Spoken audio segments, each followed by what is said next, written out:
Hello students, greetings of the day. In today's lecture, we are going to discuss the software requirement specifications, which is known as SRS document. So, software requirement specification document, we are going to discuss it with some slides. So, let us start with the topic.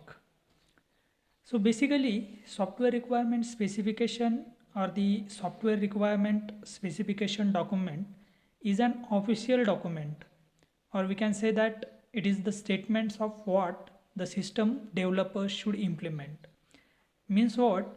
The software requirement specification document has or is going to include all the requirements in this software requirement specification document. Mainly, this software requirement specification document is going to include the first system requirement and the second one, that is their user requirements. So the software requirement specification document is going to include the both types of system requirement as well as user requirement in its documentation. There are different types of stakeholders, or we can say that the software requirements specification can be made with respect to different kind of stakeholders. So the first is there that we are having is system customers, the one who is going to use that system. These system customers or the system users are going to specify the requirement and read them to check that they meet their needs, or the customer specify the changes to those requirement. The next stakeholder who is going to associate or who is going to associated with this software requirement specification document are managers. These managers are use these requirement documents to plan a build for that system and to plan the system development process. Then third stakeholder who is related with this software requirement specification document is system engineers. These system engineers are going to be related with this software requirement specification document with the help of, by using these requirements, they are going to understand that what they are going to implement, what they are going to develop into that software system. Then next we are having is system test engineers. The software requirement specification document is going to be used by the system engineers to develop the validation test for that system. And the last one that we are having is system maintenance engineer. This is the one more type of stakeholder who is going to be interact with the software requirement specification document. So this software requirement specification document is going to be used, or the use of requirements to understand the system and the relationship between the different parts of that software, right?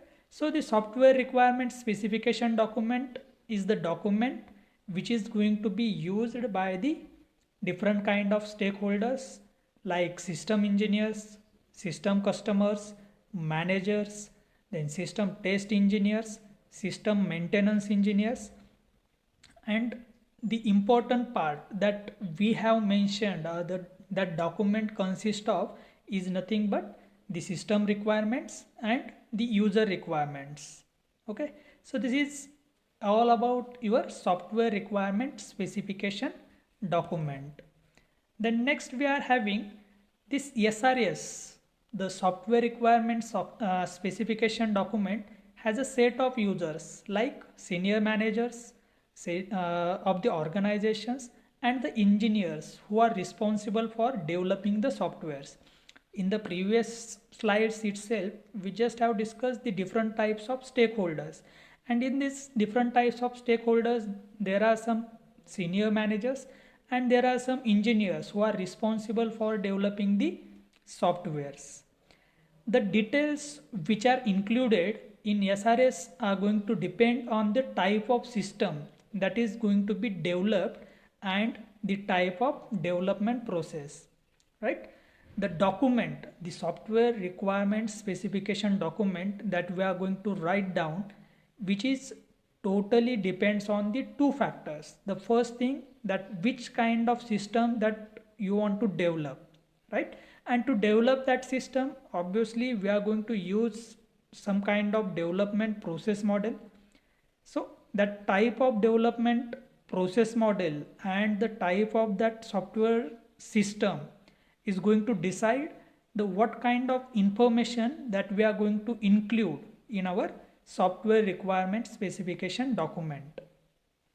The large number of organizations, or the number of large organizations such as IEEE, have defined different types of standards for such a software requirement document. To write down such a kind of software requirement specification document, the institute or the organizations like IEEE have defined different types of standards to have software requirement document.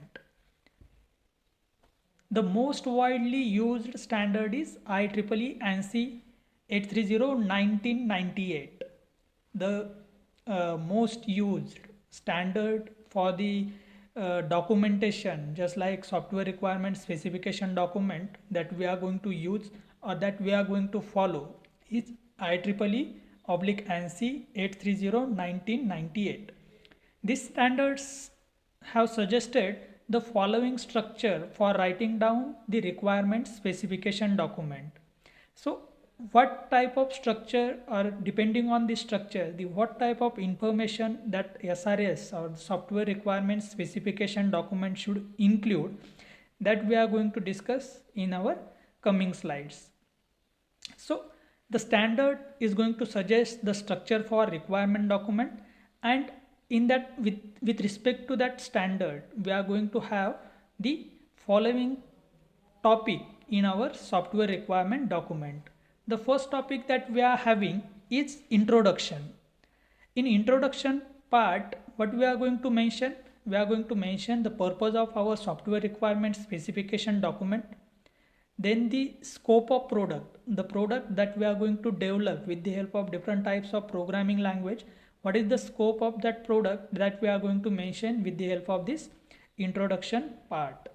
Then the definitions, acronyms, abbreviations that we are going to use in our software requirement specification document, that we are going to mention in our introduction part.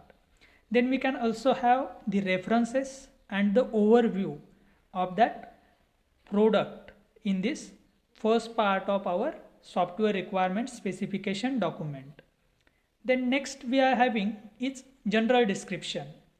In this general description part, we are going to mention the product perspective, then product functions that we are going to implement with the help of this SRS document, then user characteristics, then general constraints, then assumptions and dependencies. All those things we are going to mention under this general description part. Then next we are having the specific requirements. If you observe in the general descriptions, we are going to have the product functions, then user characteristics. So with the help of this, we are going to have the general requirements. We are going to mention the general requirements in this general description. So after this general description, we are going to mention the specific requirements, the requirement that should be present in our software product. Those are we are going to mention in under the specific requirements.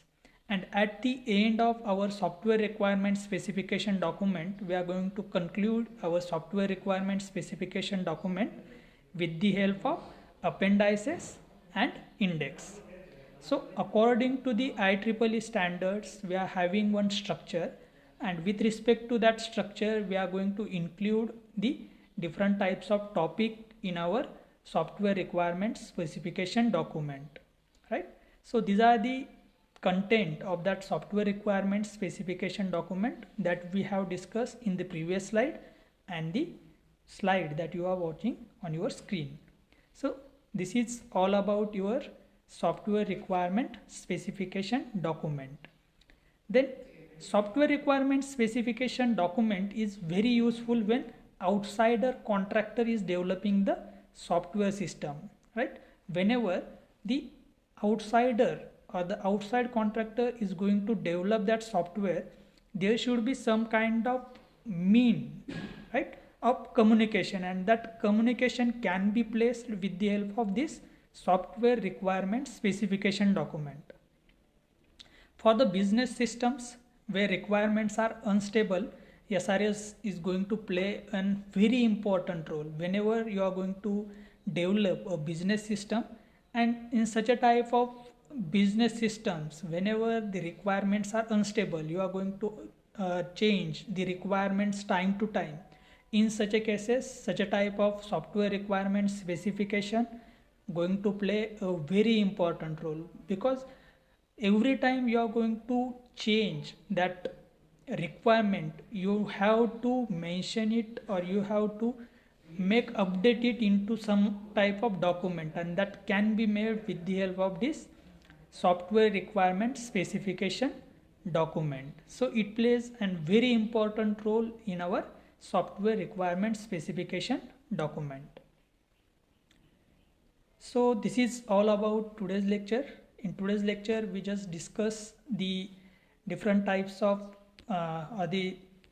system requirement document, how we can write down this system requirement or the software requirement specification document that we have discussed. So in next lecture, we will discuss the another part. Okay, so we are going to stop here. Thank you very much.